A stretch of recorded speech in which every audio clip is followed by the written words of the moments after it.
Let me tell you something. Most people will never say this out loud, but here goes. Workplaces don't get destroyed by toxic employees. They get destroyed by weak leaders who are too scared to deal with them. There it is. I said it. And some of you watching this right now know it's true because you've lived it. You've watched rude, disrespectful, manipulative employees walk around the company like they own it just because they've been there 15 or more years. While good, talented professionals leave within months after being hired because leadership refuses to confront the problems. And I love this part the most. And then we in HR get blamed for it. HR didn't do anything. Oh, HR didn't handle it. Meanwhile, HR's the only department in the building actually investigating the mess that you weak leaders created. Today, I'm breaking this open. Why leaders, Christian and non-Christians, have become so weak and they need to become bold like lions again. Get bold. I don't understand why toxic people keep winning and how real leaders grow a backbone and take back their culture. Take back your culture. That's your company. This is going to sting, but it still will set people free. Weak leadership doesn't happen suddenly. It happens in small, quiet moments where leaders choose the easy route. First thing, weak leaders fear conflict more than value truth. You heard that.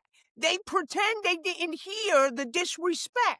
They laugh off the toxic comment, ho, ho, ho, like it's funny. They let it go because they don't want the confrontation. You got no business being a leader if you can't handle confrontation. Let me tell you something. I understand that. Even being in the position that I am in for over 30 years, it's never easy having a difficult conversation, but I stand in truth. And when I stand in truth, whether the conversation is good or bad news, I can stand boldly and say what I need to say without cowering like some weakless, boneless, back missing. I'm sorry. It just infuriates me. Yes, even as a Christian, when I see these injustices and my hands are tied. I can promise you this. I am not one of those quiet, submissive HR leaders. That's not who I am. I will not work for a company that expects me to keep my mouth shut. I just can't. They let it go because they don't want the confrontation. But here's the truth. Silence is agreement. And every time a leader avoids addressing behavior, they approve it. Avoidance means it's approved. Weak leaders confuse comfort with leadership. They say, how many of us heard this before? Hey, I don't want to rock the boat. Rock the boat, my friend. Rock it. But real leaders aren't scared of the waves. They create waves when the culture demands change. Weak leaders protect seniority instead of protecting mission. The excuse is always the same. She's been here forever. That's just how he is. No, you can lose him, but you don't want the responsibility of rebuilding. Let me tell you a secret. From 30 years of HR, toxic employees aren't strong. They survive because leadership is weak. They use manipulation, intimidation, victim playing, loyalty at tenured. It's mind-boggling the fear leaders have of confrontation. Toxic people thrive in silence. Your silence is acceptance. I'm saying you have to speak up for what's right. But the moment a real leader steps in, the toxicity dissolves because toxic employees crumble under accountability. Make them accountable. That's why bullies usually become quiet when someone finally holds the line. Let's settle this once and for all. HR is often the only department doing its job. Yeah, I said it. The investigation, HR. The documentation, HR. The late nights gathering facts, I could testify, HR. Losing sleep, HR. The hard conversation no one else wants to have, HR. But HR cannot discipline if the direct leader won't back them up. HR cannot terminate when leaders say, just give them another chance. Do they really deserve another chance? This has been their fifth give them another chance. Stop that foolishness. HR cannot fix a culture leaderships keep breaking. Stop breaking the culture. You cannot outsource courage. If a leader refuses to act, HR cannot fix what leadership keeps allowing. Let me talk to my Christian professional. Some Christian leaders think being loving means being silent. They think kindness is avoiding conflict. They think grace means letting behavior slide.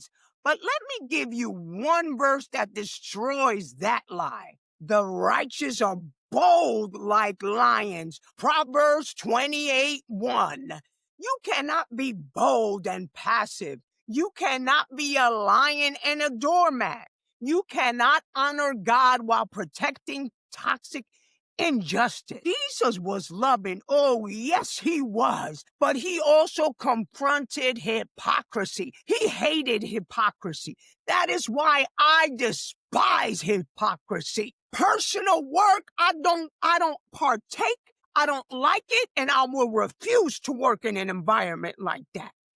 He challenged authority. He flipped tables when the culture demanded correction. Yeah, Jesus did. Being Christian should make you more courageous, not less. If you want to transform your culture, here it is. Address disrespect immediately. Every second you delay, you validate the behavior. Stop protecting toxic employees. Being somewhere 20 years doesn't give anyone a license to destroy the culture. Document everything, not out of fear, but out of wisdom. If this is not in writing, it didn't happen.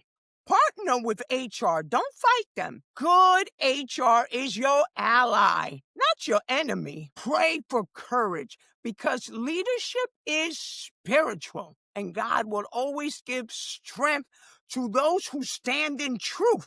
Let me ask you a question most leaders avoid. You protecting the culture God entrusted to you? Or are you protecting the toxic people destroying it? Because that answer tells the truth about your leadership. Leaders have ruined too many workplaces. And trust me, I've witnessed, I stood by with my hands tied, not able to do anything. And no longer at those companies, I can promise you that. Because I will not be silent. I stand for justice because my boss is my heavenly Father, not man. And don't get me wrong, I love what I do and I will respect my leaders, but I will never do anything that goes against my integrity, my character, and my God. So, what's a weak leader? Weak leaders have ruined too many workplaces. They've driven out the good and they elevate the bullies. They damage morale, trust, and excellence. Enough is enough. We need to be bold leaders. We need righteous leaders. We need lion-hearted leaders. Your workplace does not need another silent leader hiding behind excuses. It needs a leader who stands up and speaks up and leads with strength, courage, and integrity. Integrity. You heard that? So if you're a leader, a CEO, a president of a company, and you have a culture, there's a lot of backbiting, backstabbing, and especially if it's under 1,000 employees, you better check your leaders. Check yourself and check who you have in leadership, because something is really broken and you have to protect the good employees that you're chasing out of your company. You don't understand. I'm passionate about what I do. I've seen so many good people leave companies because their leadership didn't have a backbone. So you will have a backbone as of today. And trust God, let me tell you, and put in the comments area, and not only leaders, but if you're an employee and you've endured something like that, tell me in the comments. Don't name companies. Don't give me the company's name. I don't want company's name. Just say what you endured. If this message hit you, well, good. That's how real transformation starts. Start today. And remember, we are blessed by the best, and I will see you in my next one. But make sure you check out the comments area below. I have helpful links that I promise you can help. I'll see you on my next one.